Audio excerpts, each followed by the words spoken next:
Inter results వస్తున్నాయి. దయచేసి పిల్లలారా, మీరు మార్కులు తక్కువ వచ్చినా, ర్యాంకు రాకపోయినా, ఫెయిల్ అయినా, ఏమైనా పాజిటివ్గా తీసుకోరు తప్ప నెగిటివ్ ఆలోచించకూరి.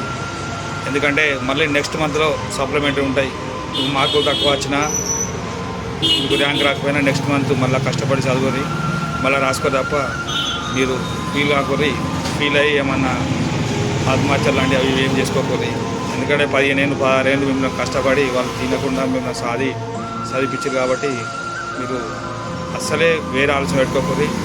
ఏం జరిగినా మంచి ఆలోచించకూరి. మార్కుల కోసం అస్సలు బాధపడకూరి. ఎందుకంటే అందరికీ ఒక తీరు మార్కులు రావు. మళ్ళీ కష్టపడి మళ్ళీ నెక్స్ట్ మంత్లో ఉంటాయి ఎగ్జామ్స్, సప్లై ఎగ్జామ్స్ ఉంటాయి.